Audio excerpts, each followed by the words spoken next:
very much. And thank you to everyone for coming out today. Our numbers aren't as big as last time we were here, but I know that the faces in this crowd are dedicated people who will continue to campaign hard until we get marriage equality. So well done to all of you for coming out.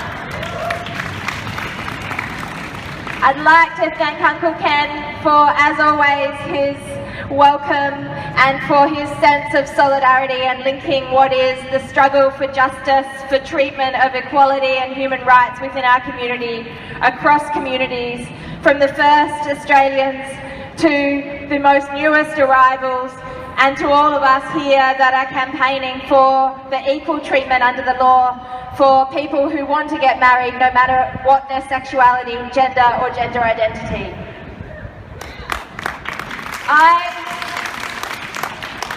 I also would like to acknowledge that we're here on Gadigal land and say that our struggle, and I am sure that if those Gadigal people were in charge of this country, we would see marriage equality and we would see a respect for human rights that is not what we see from our current federal parliament.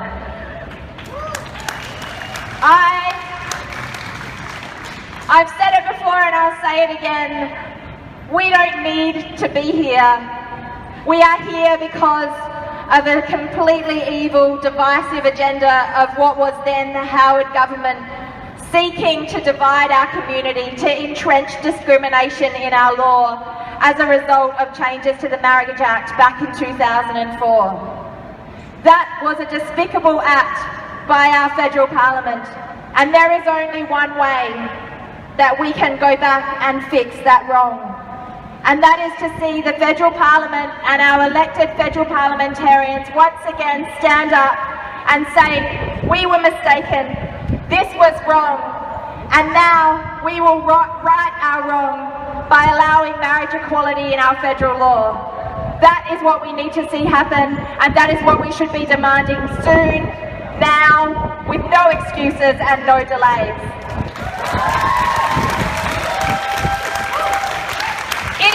It is weak to see that on one hand, the new Prime Minister, Malcolm Turnbull, says that he can change the GST, says that he can do all of these things, but at the same time will not stand up and right this wrong by removing the discrimination in our Marriage Act and allowing marriage equality now. There is no excuse for a delay any further. And if anyone wants to claim, oh well, we don't have the numbers, let us call out. Let us call out all of those people in our federal parliament that claim that they support marriage equality, but in actual fact hide behind this weak and really spineless call of a conscience vote. I am sorry, but no member of federal parliament has the right to choose who you marry. It is a human right to be treated equally before the law, and something that they should not be able to choose by a matter of conscience. It is not for those people to decide who gets treated equally.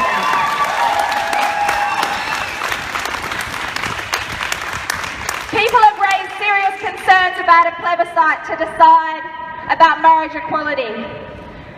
It's a bizarre situation because I come from a party and from a community that is committed to the idea of engaging the community, that is committed to the idea of grassroots democracy, and to actually recognising that the community and the people should have a say over the decisions that impact on them.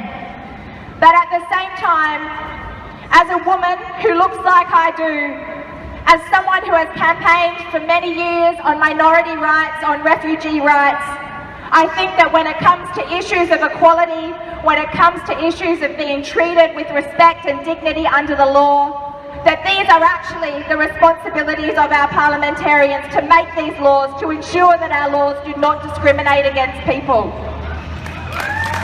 That said, if we have to have a plebiscite to deal with this, to convince our spineless leaders that actually the community supports equality, then I know that all of you in your numbers today, the thousands that have marched with us before and the hundreds of thousands across this country that support marriage equality, that if that is how we have to do it, we will achieve it and we will win.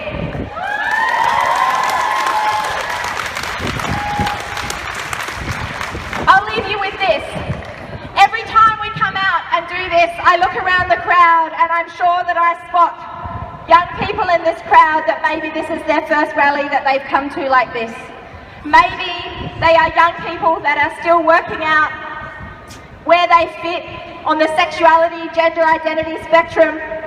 They're working out where they fit in this community, in this society. And to those people, can I say that the words of the bigots, the words of the homophobes, the words of the transphobia people in this community do not speak for the majority of Australians. You are welcome, however you identify. Do not let them get you down. Do not let this law get you down. We will stand with you. We will fight until you have full equality. Stand strong. Look after yourselves. Look around and see the allies that stand in this crowd with you in the community. And we will eventually achieve marriage equality, because love will conquer all.